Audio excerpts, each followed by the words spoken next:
BJP का 45वां स्थापना दिवस मनाया जा रहा है। पार्टी की स्थापना 6 अप्रैल 1980 को हुई।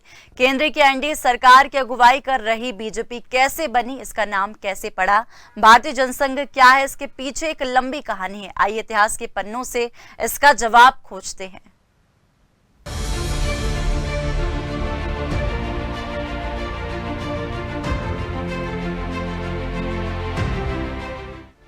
बात शुरू करते हैं पूर्व प्रधानमंत्री इंदिरा गांधी की ओर से लगाए गए आपातकाल से। देश में आपातकाल 25 जून 1975 से 21 मार्च 1977 तक चला। आपातकाल खत्म होने के बाद ही विपक्षी दलों ने कांग्रेस के खिलाफ एकजुट होकर लड़ने का फैसला किया। उस समय देश की राजनीति में 7 राष्ट्रीय दल थे। इनमें से 4 दलों कांग्रेस, भारतीय जनसंघ, पीजेएस, सोशलिस्ट पार्टी और भारतीय लोकदल बीएलडी ने मिलकर जनता पार्टी बनाई और कांग्रेस फॉर डेमोक्रेसी जैसे कुछ संगठन भी इसमें शामिल हो गए और उसे जनता पार्टी का नाम दिया गया। 1977 के लोकसभा चुनाव में जनता पार्टी ने सरकार बनाई, लेकिन पहले मोरारजी देसाई और फिर चौधरी चरण सिंह के नेतृत्व में जनता पार्टी की सरकार अपना कार्यकाल पूरा नहीं कर सकी। जनता पार्टी और इसकी सरकार को कई तरह की चुनौतियों से जूझना पड़ा। सबसे बड़ी चुनौती यह थी कि जनता पार्टी में शामिल भारतीय जनसंघ के नेता राष्ट्रीय स्वयंसेवक संघ के कार्यक्रमों में भी हिस्सा लेते थे, जबकि जनता पार्टी के कई बड़े नेता ऐसा नहीं चाहते थे। जनता पार्टी के गठन के बाद दिग्गज समाजवादी नेता मधु लिमये ने अटल बिहारी वाजपेयी और लालकृष्ण आडवाणी से लेकर आपत्ति जताई थी, लेकिन भारतीय जनसंघ और इसके नेताओं के लिए ऐसा करना मुश्किल था, क्योंकि वे खुद को आरएसएस से अलग नहीं कर सकते थे। लेकिन क्यों, इसकी भी एक दिलचस्प कहानी है। आज भारतीय जनता पार्टी का 46वां स्थापना दिवस। पूरा देश भारतीय जनता पार्टी के करोड़ों कार्यकर्ता माननीय प्रधानमंत्री नरेंद्र मोदी जी के नेतृत्व में, भारतीय जनता पार्टी के वरिष्ठ नेता आदरणीय अमित शाह जी, हमारे राष्ट्रीय अध्यक्ष आदरणीय नड्डा जी के नेतृत्व में देश के सभी कार्यकर्ता उत्साह और उमंग के साथ मना रहे हैं। आज का ये पावन पर्व हम सब कार्यकर्ताओं के लिए ऐतिहासिक दिन है कि आज भारतीय जनता पार्टी दुनिया का सबसे बड़ा राजनीतिक दल बना है। प्रधानमंत्री नरेंद्र मोदी जी के गरीब कल्याण की योजनाएं, भारत के अंदर हर गरीब के जीवन को बदलने का संकल्प जो पंडित दीनदयाल उपाध्याय, डॉक्टर श्यामा प्रसाद मुखर्जी ने लिया था। अटल जी ने कहा था कि अंधेरा छिटेगा, सूरज निकलेगा और कमल खिलेगा। आज प्रधानमंत्री मोदी जी के नेतृत्व में हर क्षेत्र में कमल खिल रहा है।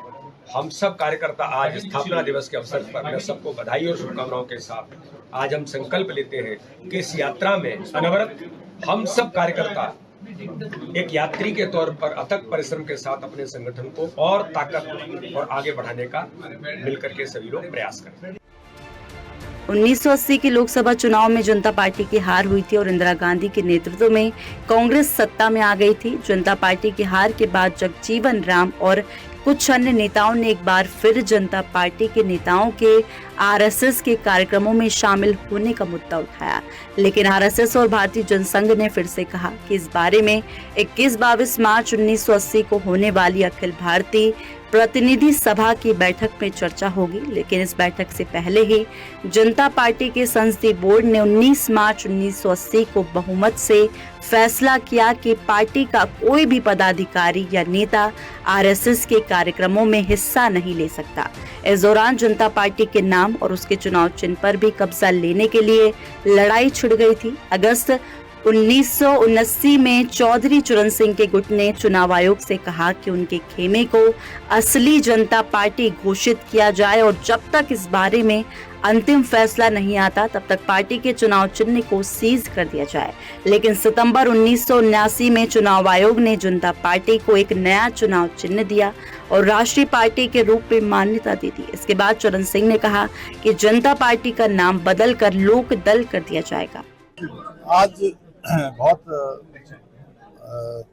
अच्छा संयोग है कि आज के दिन भारतीय जनता पार्टी का स्थापना दिवस भी है और साथ में रामनवमी का पर्व भी है। और ये रामनवमी का दूसरा पर्व दूसरी बार ऐसा आया है जब भगवान राम 500 वर्षों के बाद अपने महल में, अपने मंदिर में रामनवमी का पर्व मना रहे हैं।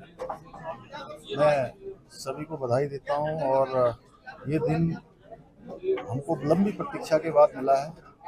आदरणीय प्रधानमंत्री जी के नेतृत्व में जो हमारी एक यात्रा थी और उसका संकल्प था कि अयोध्या में भगवान राम जहाँ पैदा हुए वहाँ मंदिर बनना चाहिए, वहाँ भव्य और दिव्य मंदिर बना। हमारे विचार का ये संकल्प था कि कश्मीर में धारा 370 समाप्त होनी चाहिए। कश्मीर में धारा 370 समाप्त हुई।